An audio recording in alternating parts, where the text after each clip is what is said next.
हो दिगंबरा हेची दान देई लक्ष तुमचे पायी राहू माझे रक्ता. किती मोठा शब्द आहे. देवा माझं लक्ष तुमच्या चरणावर राहू. आणि एवढीच मागणी असावी. देवाचं लक्ष आपल्याकडे, आपलं लक्ष देवाकडे असलं त्या जगाकडे काही पाहायची गरज नाही. कारण तो महाराज सांगतात आपण जर जगाचा विचार केला तर जगाचं एक रीत आहे. बहु बोलू जाता म्हणती वाचाळ न बोलता सकळ गर्वी म्हणती. तुम्ही जास्त बोलावं जाता टोला आहे म्हणतात, नाही बोला तर गर्व आलं म्हणतात. एक जगाची रीत आहे. पुढे एखाद्या ठरवून घ्यायचं आपण कोणासोबतच बोलायचं नाही. लगेच लोक कुठून सुरू होऊन गेले, गर्व आलं पहिले काहीच नव्हतं, सर्वांसोबत बोले आता हे ज्ञान आलं, याच्या घरी सर्व बरोबर झालं, आता हे कोणासोबत बोलायला नाही. पहा जगाची रीत आहे. बहु बोलू जाता म्हणती वाचाळ न बोलता सकळ गर्वी म्हणते. तू का म्हणे ऐका वचन त्या गुन्ह्याचे भक्ती करा. तुम्हाला जर देवाची भक्ती करायची असेल तर जगाचा त्याग करा. कोणी काही मनोमत भान नसे जर देवाचा अभिमान नसे. महाराज वर्णन करून सांगतात. दत्त प्रभू दत्त प्रभू दत्त प्रभू दत्त प्रभू दत्त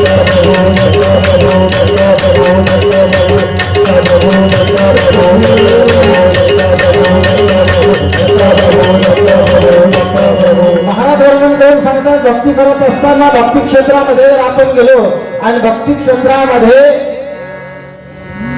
शास्त्र वर्णन करून सांगतात की बाबा लोकमताला महत्व नाही. भक्ती क्षेत्रामध्ये लोक काय म्हणन याच्याकडे जर आपण साधक व्यक्तीने जर लक्ष केलं तर आयुष्यभर आपल्या देवाची भक्ती होत नाही. आयुष्यभर नाही होत.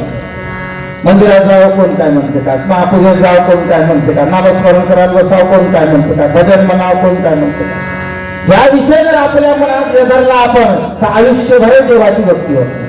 देवाची भक्ती करण्यासाठी जगाचा त्याग करायला लागतो. ज्या दिवशी जगाचा त्याग झाला त्या दिवशीच भक्ती करत त्याने वैराग्य असं म्हणतात.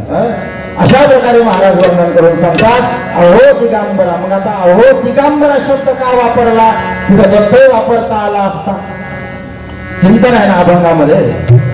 तिथे दिगंबर शब्द का वापरला? दिगंबर शब्दाचा अर्थ होते दिग म्हणजे दिशा आणि अंबर म्हणजे आकाश. हे निर्गुण स्वरूपाचं वर्णन आहे. दिग म्हणजे दिशा, पूर्व पश्चिम उत्तर दक्षिण आग्नेय नैऋत्य ईशान्य वायव्य आणि आकाशाने धरती अशी 10 दिशा. मग दिगंबर शब्दाचा अर्थ दिग म्हणजे दिशा आणि अंबर म्हणजे आकाश. देवा तू या 10 दिशा तरी व्याप्त आहे. त्याने आपल्याला आरती म्हणतो सर्व पाठ आहे सर्वातीत आनंद सारावणी सार आकार निराकार पर आवणी पर मोह माया चैतन्य अर्थला संसार पिंड ब्रह्मांड सकळ उद्भवला आकार. देवा आकार निराकार त्याच्या पलीकडे असणारा तू आहे. अव्यक्त निराकार नाही ज्या आकार जेथुनी चराचर प्रभू शिवजे. महाराज वर्णन करून सांगतात बाबा जिथं आकार नाही, जिथं ओकार नाही, जिथं शब्द नाही अशाच्या पलीकडे भगवंत आहे. जिथं शब्द नाही, आनंदाचं वर्णन करत असताना महाराज सांगतात आनंदाचं वर्णन करताना तिथं शब्द नाही वाचा फुटली. महाराज सांगतात तुझे स्वरूप आता म्हणे हे झाले उन्मन शुद्ध लक्षणी पदी वदना सापडली खुना निरालंब शिकई स्वामी रहिवास तुमचा परात्पर पाहणे काय वर्णोमी वाचा. महाराज सांगतात काय वर्णोमी वाचा. महाराज सांगतात आम्हाला सुद्धा वाचेनं वर्णन करता आलं नाही असं भगवंताचं स्वरूप आहे. दत्त प्रभू दत्त प्रभू दत्त प्रभू दत्त प्रभू दत्त प्रभू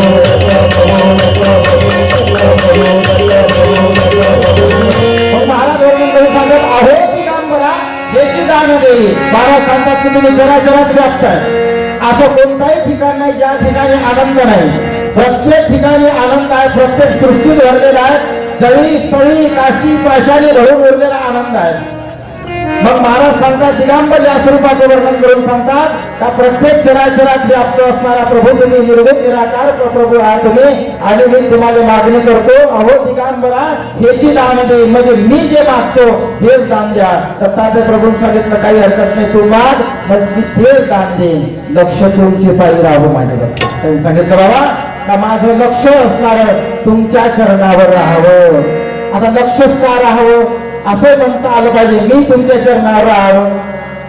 असं म्हणता आलं असतं. आपण घडीवर असं चिंतन करू या विषयाचं. तर म्हणलं असतं नाही देवा, माझ्या घरी जाण्यापेक्षा घरी शेत आहे, वाडी आहे, बैल आहे, पुन्हा काही शेतातले काम आहे, हे एवढं नको, मला तुमच्या चरणावर ठेवून द्या, असंही म्हणता आलं असतं.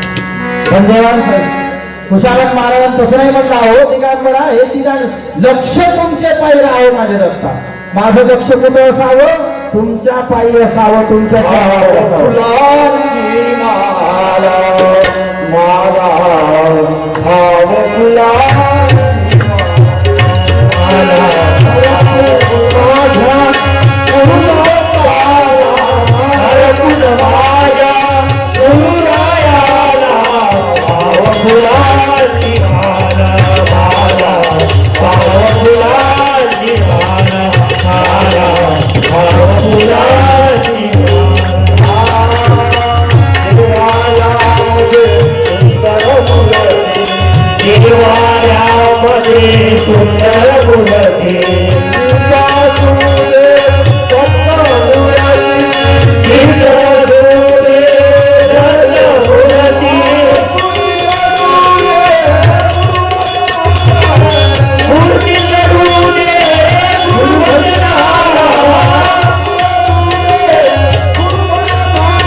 लक्ष या शब्दाचा अर्थ दोन होते. लक्ष या शब्दाचा अर्थ होते दृष्टी आणि लक्ष या शब्दाचा अर्थ होते साध्य. दोन गोष्टी होते. लक्ष म्हणजे आपली दृष्टी आणि लक्ष म्हणजे साध्य. मागत असताना महाराजांनी सांगितलं, ह्याची दान देई लक्ष तुमचे पायी राहावं माझे दत्ता. माझी दृष्टी तुमच्या चरणाकडे राहावं आणि माझं लक्ष तुमचे चरण आहे. लक्ष म्हणजे शेवट. महाराज सांगतात की बाबा माझं लक्ष असणारं तुमच्याकडे राहावं, तुमच्या चरणाकडे राहावं. आणि लक्ष का करत आहेत मग? पण एक गोष्ट लक्षात ठेवा, आपल्या शरीरामध्ये 10 इंद्रिय आहे. 5 ज्ञानेंद्रिय, 5 कर्म इंद्रिय, 11 मन. पण हे सर्व इंद्रिय दोन गोष्टी जास्त फिरवते, एक मन आणि दुसरं लक्ष. काही काही वेळेस लक्ष गेल्याच्या नंतर मन जाते, काही काही ठिकाणी मन गेल्याच्या नंतर लक्ष जाते. चिंतनाचा विषय आहे हा. महाराज सांगतात काही काही वेळेस मन गेल्याच्या नंतर लक्ष जाते आणि काही काही ठिकाणी लक्ष गेल्याच्या नंतर मन जाते. एखादा सुंदर पदार्थ आहेत आणि सुंदर पदार्थ आहेत, आपण हॉटेलमध्ये गेले कदाचित तुम्ही, आणि एखादा सुंदर पदार्थ भूक लागलेली असावे, खिशात पैसे असावे, हॉटेल पॉश असावं आणि त्या हॉटेलमध्ये ते पदार्थ ठेवलेले राहावं, आपल्या लक्षानं दिसल्या इच्छा चला आपण खावं, मन सर्व इंद्रिय ते घेऊन जाते. म्हणून महाराज वर्णन करून सांगतात बाबा की माझं लक्ष असणार जर चुकीच्या ठिकाणी गेलं तर सर्व इंद्रिय त्याच्या मागे चालले जातात. आणि एक वेळा इंद्रिय गेले त्याच्या माग की त्यावेळेस त्या जीवाचा नाश होते, शास्त्र सांगते. याचं जर आपण चिंतन केलं, अद्रामर सिद्धांतामध्ये किंवा अमरशिलेमध्ये वर्णन आलं, आनंदाच्या मांडीवर जी होता सूक्ष्म रूपाचा राईचा 6वा भाग 50वा भाग गेले, त्याचा राईचा 6वा भाग आनंदाजवळ जी होता आणि त्या आनंदाचं ध्यान असणार, सर्वांचं ध्यान त्या आनंदावर होतं, पण त्या जीवाचं लक्ष विद्येकडे होतं. आणि विद्या अविद्येकडे लक्ष असताना त्यांनी फाशी टाकले. म्हणून महाराज सांगतात बाबा त्यावेळेस आमचं लक्ष विचलित झालं, म्हणून आम्ही कर्मभूमीवर आलो. पण जेव्हा आता आमचं लक्ष आता नाही विचलित झालं पाहिजे, आता आमचं लक्ष तुमच्या चरणावर राहिलं पाहिजे, आता आमचं लक्ष तुमच्या पायावर राहिलं पाहिजे, आता आमचं लक्ष तुमच्या नामावर राहिलं पाहिजे, जेणेकरून आमच्या जीवाचा उद्धार होईल. दत्त प्रभू, दत्त प्रभू, दत्त प्रभू, दत्त प्रभू, दत्त प्रभू.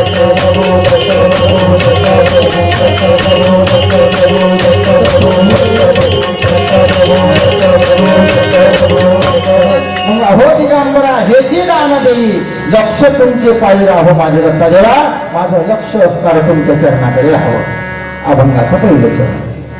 पण महाराज सांगता ठीक आहे, तुमचं लक्ष असणार माझ्या चरणाकडे आहे, ठीक आहे, पण पुन्हा काही माग.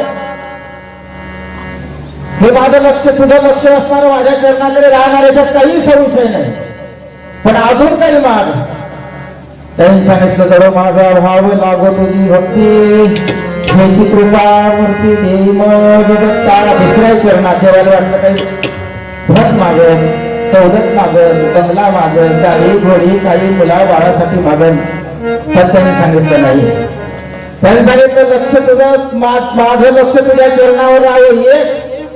आणि दुसऱ्या चरणामध्ये कुशानन महाराज सांगतात जळो माझा भाव लागो तुझी भक्ती देवा. माझा भाव कसा असणारा, जळो जळो म्हणजे दृढ व्हावा. आता हे विषय महत्वाचा आहे.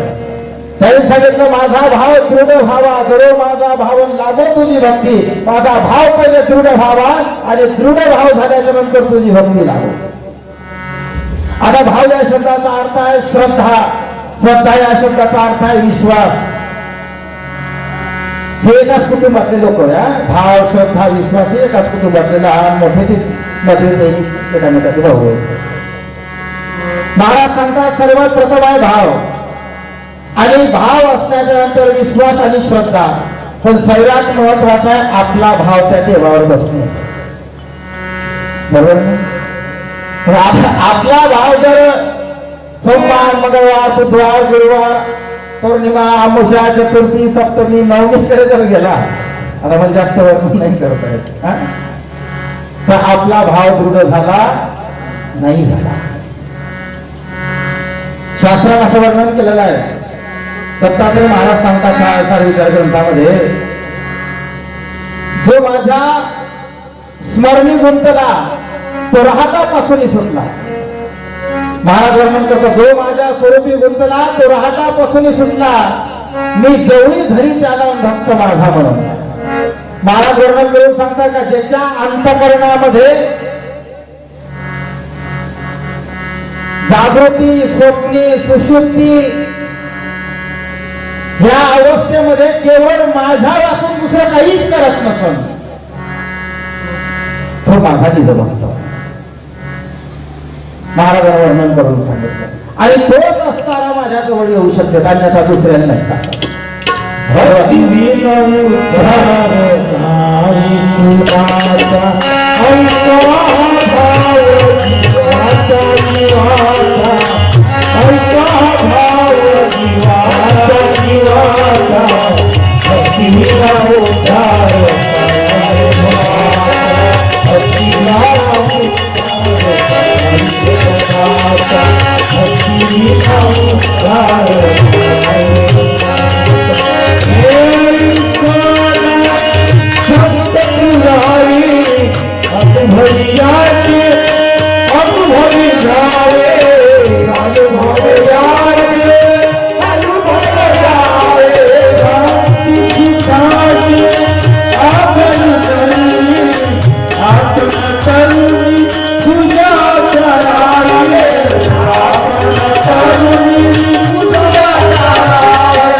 महाराज सांगतात जडो माझा भाव, जडो म्हणजे विश्वास आणि श्रद्धा त्यावर अटूट झाली पाहिजे.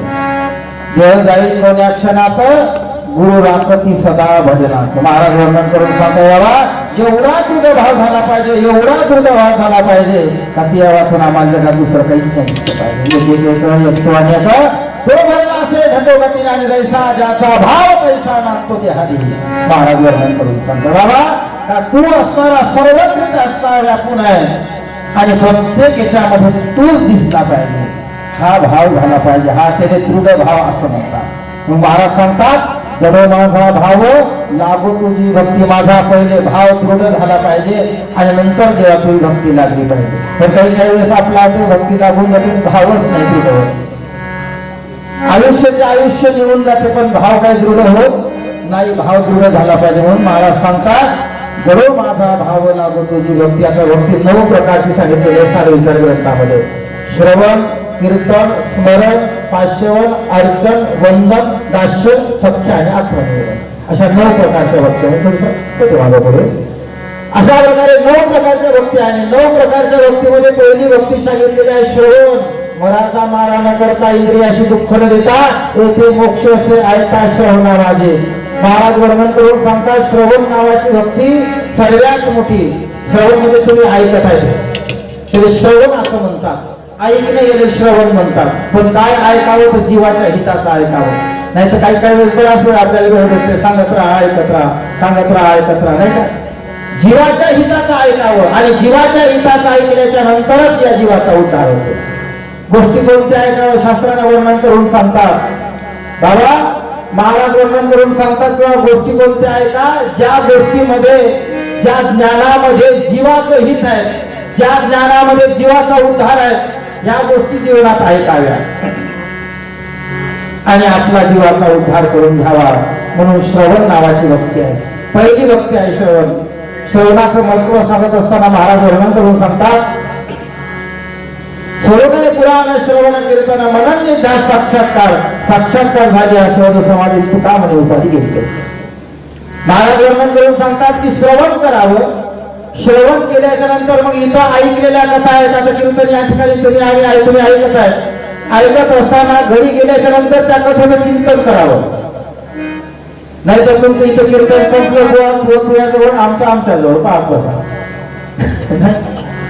तसं नाही झालं पाहिजे. महाराज वर्णन करून सांगतात आपण जे चिंतन ऐकल्याच्या नंतर घरी मनन करावं आणि मनन केल्याच्या नंतर निधध्यास करावा आणि निधध्यास केल्याच्या नंतर साक्षात्कार होतो. दत्तात्रय महाराजांना 24 गुरु मानलेले आहेत आणि 24 गुरु मानल्याच्या नंतर एका भुंग्याने महाराजांना गुरु केला, गुरु मानला आणि गुरु मानल्याच्या नंतर त्या भुंग्याकडून एक गुण घेतला. ते एका आळीने पकडून आणत असते आणि आळीने पकडून आणल्याच्या नंतर त्या आळीने आपल्या घरट्यात ठेवते आणि घरट्यात ठेवल्याच्या नंतर बाहेरून इकडून तिकडून आला का त्या आळीने असा डंक मारते आणि डंक मारता मारता असे अनेक वेळा डंक मारता मारता त्या आळीला निधध्यास होते. त्या भुंग्याचा निधध्यास. तो येईल आणि मला डंक मारण, तो येईल मला डंक मारण, तो येईल मला डंक मारण, तो येईल मला डंक मारण. त्या आळीचा निधध्यासामुळे ते अळीच भुंगा होऊन जाते असं दत्तात्रय महाराज वर्णन आहे सारीच्या ग्रंथामध्ये. ही निधध्यास करता करता निधध्यास एक वेळा जर त्या भगवंताचा निधध्यास लागला, देव पहायासी गेलो माझा मीच देव झालो, त्यावेळेस हे जीव शुद्ध होऊन जाते. दत्त प्रभू दत्त प्रभू दत्त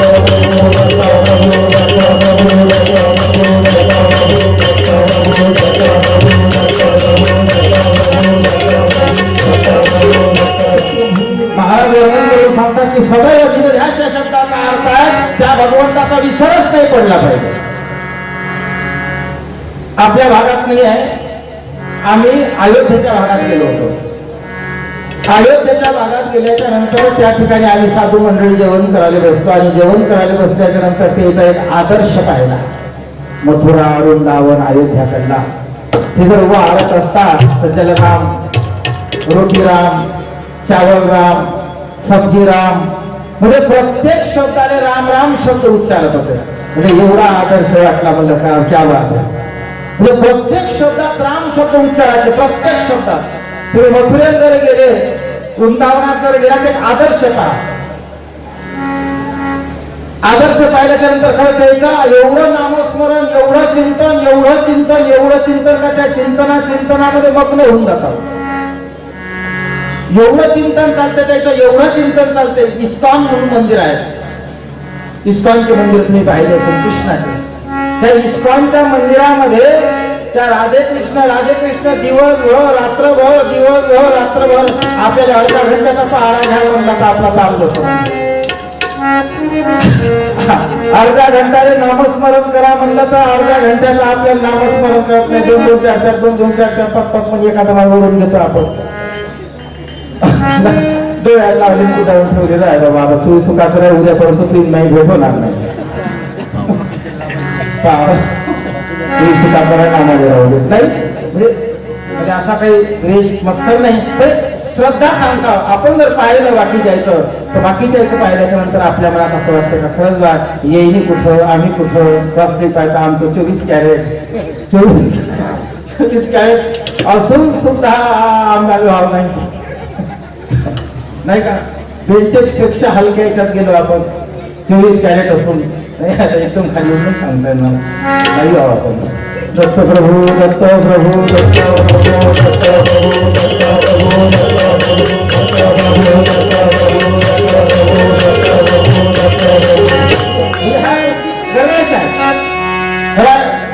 एका जमान नाही सुधरत पाहू सुधराला. काय महाराज वर्णन करून सांगतात पाहू एकामेकाचं पाहू त्याने शास्त्राचा आधार त्याने गुरु प्रचिती आत्मप्रचिती आणि शास्त्र प्रचिती असं म्हणतात. आत्मप्रचिती केव्हा येईल ज्या दिवशी आपण अनुभव घेऊ त्यावेळेस आत्मप्रचिती. गुरु प्रचिती गुरु काय सांगते शास्त्र प्रचिती शास्त्र काय सांगते आणि त्याच्यानंतर ह्या दोन्हीचं महत्व आत्मप्रचितीने येते. नाही तर गुरु सांगते हे खोटं शास्त्र सांगते हे खोटं आणि मी म्हणतो एवढंच खरं असे होतं. म्हणून महाराज वर्णन करून सांगता बाबा गुरु प्रचिती शास्त्र प्रचिती आणि आत्मप्रचिती. दत्त प्रभू दत्त प्रभू दत्त प्रभू दत्त प्रभू दत्त प्रभू दत्त प्रभू दत्त प्रभू दत्त प्रभू दत्त प्रभू दत्त प्रभू दत्त प्रभू दत्त प्रभू. महाराज वर्णन करून सांगतात अहो दिगंबरा हेची दान देई लक्ष तुमचे पायी राहो माझे दत्ता जवळ माझा भाव लागो तुझी भक्ती. भक्तीचे 9 प्रकार आपण सांगितले श्रवण कीर्तन स्मरण पाद सेवन अर्चन वंदन दास्य सत्य आणि आत्मनिवेदन.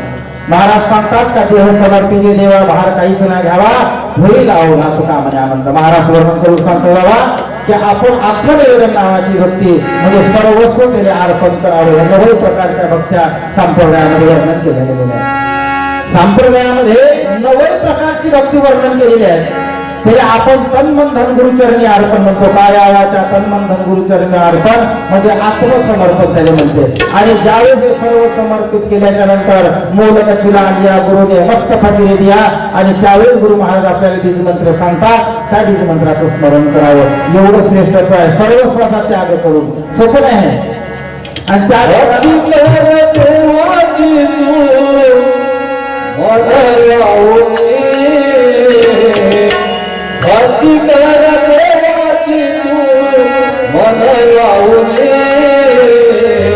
गुरु विना मार्ग नाही पुढे जाऊ गुरु विना मार्ग नाही पुढे जाऊ गुरु विना मार्ग नाही पुढे जाऊ. भक्ती कर देवाची तू मन लावूने भक्ती कर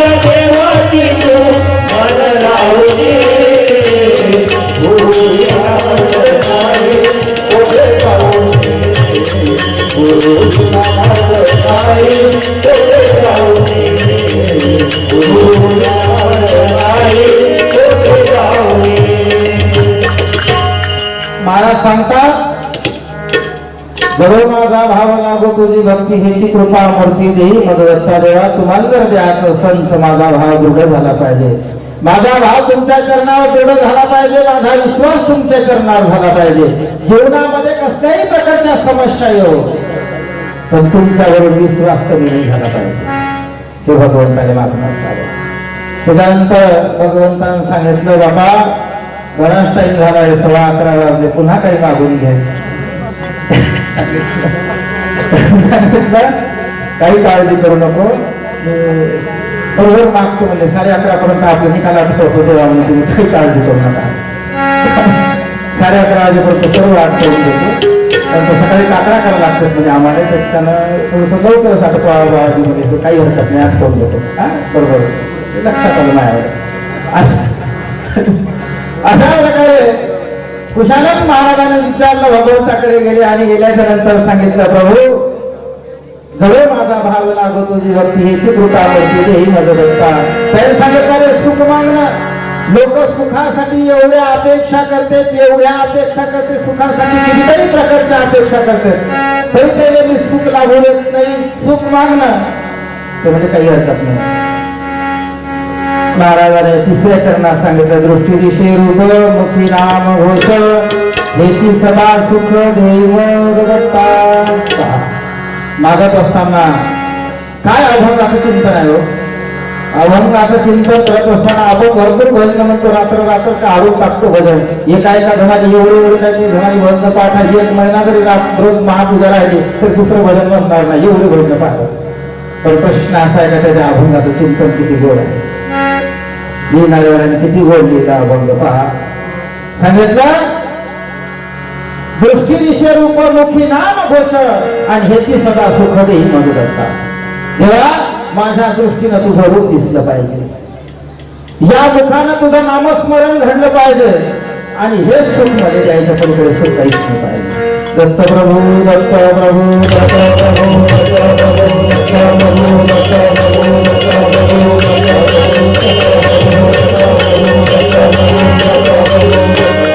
मला सांगता दृष्टी दिशे रूप, मला सांगता बाबा या दृष्टीनं केवळ तुझं रूप पाहावं आणि भगवंताचं रूप या दृष्टीतून सदैव राहावं.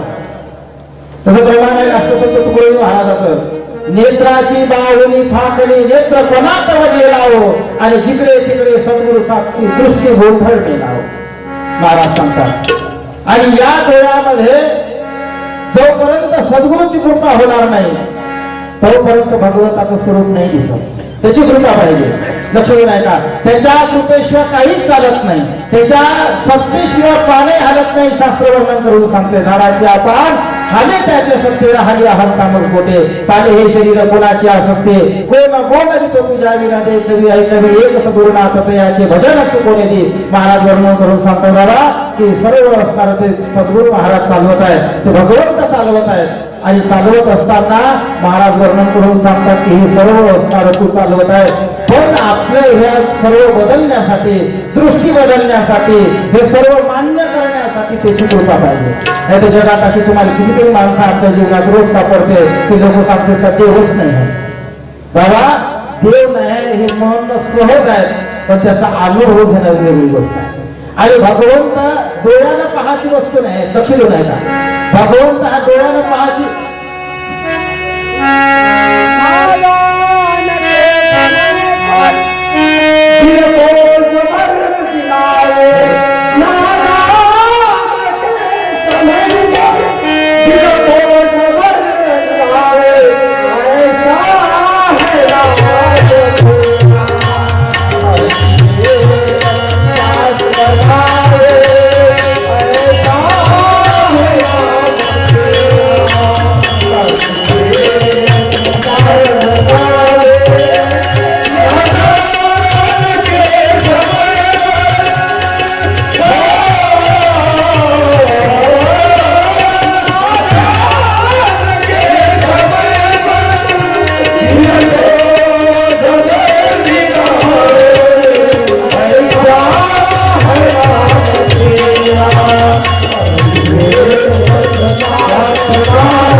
दृष्टी दिशे रूप मुखी नाम घोषण ह्याची सदा सुख देही मदत.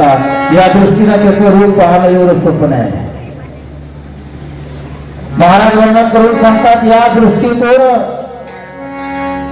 भगवंताचं रूप पाहणं एवढं साधं सोपं नाही. लक्ष द्यायला देव तर फार दूर राहिला, आपण जवळचे चांगले पहा वर्णन करून सांगतात. असो ह्यांच्या जातीचा आदर सत्कार करावा, त्याचा आपला शुद्ध साचा परब्रह्म जैसा. महाराज वर्णन करून सांगतात आनंद गीतेमध्ये. आनंद गीता हा सर्व ग्रंथाचा सार आहे. 88 ओव्या आहे. पण त्या 88-89 वयामध्ये एक एक ओवी अशी सांगितलेली आहे. त्याचा जर विचार करतो म्हणला आपण तर एक एक ओवी एक एक ग्रंथाचा सार आनंदगीता. आनंदगीता जरूर वाचावी. रोज त्याने 88-89 ओव्या आहेत. तेवढ्या 88-89 ओव्यामध्ये रोज चिंतन करावं एका ओवीचं. सर्व संप्रदायाचा सार, सर्व ग्रंथाचा सार त्या आनंदगीतेमध्ये सांगितलं. महाराज वर्णन करून सांगतात या दृष्टीने जर आपण भगवंताचं रूप पाहण्यासाठी त्याच्यावर गुरुची कृपा व्हावी आणि गुरुची कृपा होण्यासाठी गुरु महाराज आले. अंजन जोपर्यंत आपल्या याच्या डोळ्यात लावत नाही घातले ज्ञानंजन नाही दाविला प्रकाश त्रिभुवनी काय होत राही सोडवण केली जीवाची. जोपर्यंत ज्ञानाचा अंजन आपल्या डोळ्यामध्ये सद्गुरु महाराज घालणार नाही ना तोपर्यंत भ्रांतीचं फडळ आपल्या डोळ्यातून निघणार आहे. जोपर्यंत भ्रांतीचं फडळ निघणार नाही तोपर्यंत स्वच्छ दिसणार नाही. आपल्या डोळ्यात कचरा जाऊ द्या ना. कचरा दिसल्याच्या नंतर डबल 2-2, 4-4 माणसं आपल्याला आपल्या डोळ्यात दिसतात नाही का. म्हणून महाराज वर्णन करून सांगतात बाबा की जोपर्यंत भ्रांतीचं फडळ आपल्या डोळ्यातून निघत नाही तोपर्यंत काहीच प्राप्त होत नाही. म्हणून भ्रांतीचं पदर निघण्यासाठी गुरु महाराजांनी ज्ञानाचं अंजन घालावं. ज्ञानाचं अंजन झाल्यावर गुरु महाराजांना आपल्या डोळ्यात घातलं तर भ्रांतीचं पदर निघून जातं. म्हणून महाराज सांगतात वृत्ती दिशेरूप मुखी नाम घोष सदैव मुखातून नामाचा घोष चालावा. सदा नाम घोष. महाराज वर्णन करून सांगतात की बाबा या मुखातून सदैव नामस्मरण चालव. आपला वेळ वाया नाही गेला पाहिजे. महाराज वर्णन करून सांगतात शिक जांभळी खोकला त्याची वेळ वाया गेला. जीवनातला वेळ कोणता वाया गेला पाहिजे. शीत आणि जांभळी आणि खोकला या 3 वेळेस आपण भगवंताचं स्मरण करू शकत नाही. एवढं अष्टप्रहर करावं नामस्मरण करावं. शास्त्र वर्णन आता अष्टप्रहर नामस्मरण चालू आहे. महाराज वर्णन करून सांगतात अष्टप्रहर नामस्मरण करावं. महाराज सांगतात जो अष्टप्रहर करी स्मरण कदापि न होय अनुमान ते मी नाही मोक्ष पदा लागून सत्य वचन लागला. महाराजांना वचन दिलं दत्तात्रय महाराजांनी जो अष्टप्रहर माझं स्मरण करत राहतो रात्रंदिवस. अष्टप्रहर मध्ये रात्रंदिवस जेव्हा जेव आला तरी झोप आली तरी जेवण करताना बाकी कोणतंही कार्य करताना ते भगवंताचं स्मरण केलं. महाराज सांगतात जो अष्टप्रहरी करी स्मरण कदापि न होय अनुमान तो मी नाही मोक्ष पदा लागून सत्य वचन लागला. अष्टप्रहरात भगवंताचं नामस्मरण करावं. हाती काम मुखी नाम. महाराज वर्णन सांगतात बाबा प्रपंचात जरी आपण असलो तरी प्रपंचातले कार्य करत करत भगवंताचं नामस्मरण मुखानं करा. दृष्टी दिशेरूप मुखी नाम घोष ह्याची सदा सुख देई मनोदत्ता. महाराज सुखाची व्याख्या सांगतात. सुखाच्या व्याख्या अनेक प्रकारच्या. आता यावेळेस आपण जर चिंतन केलं तर बरंच होत आहे. यावेळेस आपण जास्त बोलणे. महाराज सांगतात सुखाच्या व्याख्या अनेक प्रकारच्या आहेत. ज्या व्यक्तीला जसं सुख पाहिजे त्या पद्धतीची आवड असते तसं सुख त्याला आवडतं. त्याने 3 सुखाचे प्रकार सांगितले. राजसी सुख, तामसी सुख आणि सात्विक सुख. सात्विक सुख कसा म्हणा सर्वांच्या आनंदात आनंद मानणारा हा सात्विक सुखाचा. दुसऱ्याने आनंद झाला नाही बा त्यांनी बरे झाले त्यांनी बंगला बांधला गाडी घेतली आनंद झाला त्याच्यात आनंदात आपला आनंद आहे त्याने सात्विक सुख असं म्हणतो. दुसऱ्याच्या आनंदात आनंद मानणे याला सात्विक सुख म्हणतो. एक तामसी सुख दुसऱ्याने सुख झाल्याच्या नंतर त्याच्या सुखाचा आपण पाय ओढायचा प्रयत्न करायचा. एखाद्यानं सुख त्याच्या घरी भरपूर एखादा बंगला बांधला आणि बंगला बांधल्याच्या नंतर त्यांना ग्रामपंचायत मध्ये देऊन टाकायचा. हा बंगला इकडे अतिक्रमण म्हणजे आला पाडायचा प्रयत्न करा. तामसी सुख असं म्हणतात. म्हणजे लोकांचं वाईट व्हावं हे मनात चिंतन करणे त्याला तामसी सुख असं म्हणतात. आणि राजसी सुख बस एका ठिकाणी बसून आपल्याला आपली सर्वांनी सेवा करावी असं जर वाटत असेल राजसी सुख याची सुखाची पुन्हा पुन्हा व्याख्या पडते. आता हे संप्रदायात भेटते ऐकायला योगालय दत्त प्रभू दत्त प्रभू दत्त प्रभू दत्त प्रभू दत्त प्रभू दत्त प्रभू दत्त प्रभू दत्त प्रभू दत्त प्रभू दत्त प्रभू दत्त प्रभू दत्त प्रभू. महाराज वर्णन करून सांगतात बाबा असंही सुख नको. कोणतं सुख पाहिजे फक्त त्या नामाचं सुख असावं. तो नामस्मरण चिंतन घडावं एवढं सर्वात मोठं सुख महत्वाचं आहे. महाराज सांगतात दृष्टी दिशेरूप मुखी नाम घोष ह्याची सदा सुख देई मददत्ता. शेवटच्या चरणामध्ये महाराज सांगतात कुशानंद म्हणे माहेराशी जावे भावी तेथे घ्यावे देवनामत एक वेळ आपण भजन करू. दत्त माझा माझा माझा माझा माझा दत्त माझा हे दत्ता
हाताच्या टाळीचा महागजर करा, तयाचे भलपणन महाकाळ पडा।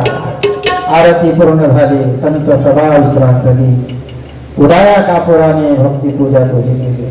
महाराज वर्णन करून सांगता बाबा, टाळी वाजवल्याच्या नंतर तिथे दोन कारण सांगतात। जसा आपण शेतात गेलो, शेतात गेल्याच्या नंतर बाजरी राहावं, शेतात गेल्याच्या नंतर ज्वारी राहावं आणि त्याच्यावर चिमण्या बसाव्या आणि तिथे गेल्यावर आपण असंच राहावं उभं, टाळी नाही वाजवावं, काहीच नाही म्हणा। आणि एवढं कुठं वावरात आम्ही राखण केली जमन का? जोपर्यंत ह्या चिमण्याच्या बाजरीवरच्या ज्वारीवरच्या उडणार नाही त्याच्यासाठी आपल्याला गरज करावं लागणार आहे आणि त्यासाठी टाळी जरूर वाजवावी, जरूर टाळी वाजवावी। जमलं नव्हतं। अशा प्रकारे महाराज वर्णन करून सांगता बाबा, शेवटच्या चरणामध्ये महाराज सांगतात,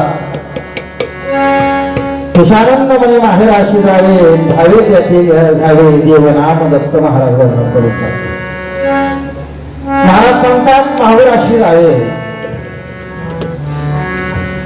पण महाराज आमचं शक्य नाही होत माहुराला जाणं, मग काय करावं? मग माहुराला गेल्याच्या नंतर समजा आमचं शक्य झालंच नाही माहुरावर, तर गेल्याच्या नंतर पायऱ्या चढणं नाही झालं, माहुरात जाणं शक्य नाही झालं, मग अशा लोकांना काय करावं? शास्त्र सांगते माहूर या शब्दाचा अर्थ होते मा माझं, मा म्हणजे माझं आणि हुर म्हणजे शरीर।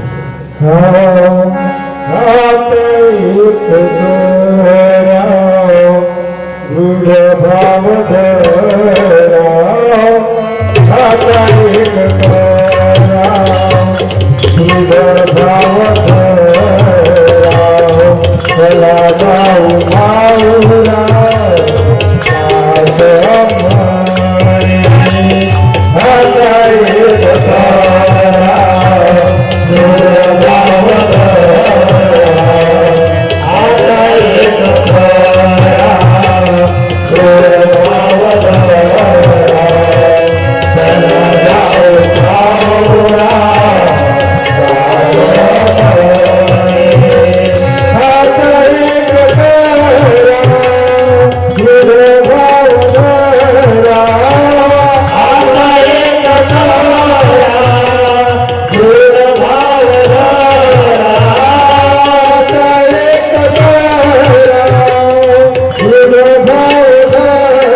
माहूर या शब्दाचा अर्थ होते मा म्हणजे माझा, धूर म्हणजे शरीर।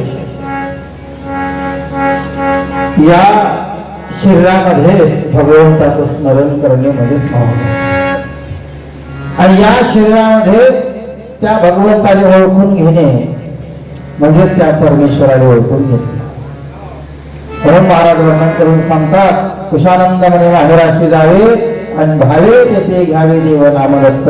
त्या ठिकाणी गेल्याच्या नंतर अंतकरणातून भगवंताचं स्मरण करावं। स्मरण थोडा वेळच करावं, पण करत असताना अनन्य भावेनं, श्रद्धेनं आणि त्या भगवंताच्या स्मरणात तल्लीन होऊन भगवंताचं स्मरण करावं। महाराज सांगतात, पूजा करत असताना सुद्धा आनंद गीतेमध्ये वर्णन केलंय, पूजा करी नामधेयाशी, जो नामस्मरण करी आहे निशी, तीच पूजा घरी या जीवाशी, तीच पूजा पाहून आनंद असतो। नामस्मरण हे सर्वात श्रेष्ठ सांगितले। नामा वाचून उपाय नाही कलियुगासी, सत्य बोला ग्वाही आहे पर सिद्धांती, येणे जाणे चुकले नाही कोण्या प्राण्याशी, दत्त प्रभू नाम आहे उद्धरण्याशी। महाराज वर्णन करून सांगतात बाबा, भगवंताचं नाम सर्वात श्रेष्ठ आहे आणि कलियुगामध्ये सुद्धा महाराज वर्णन करून सांगतात की कलियुगामध्ये जर उद्धार करायचा असेल तर भगवंताच्या नामा वाचून कलियुगात उद्धार नाही. म्हणून नाम हे श्रेष्ठ आहे.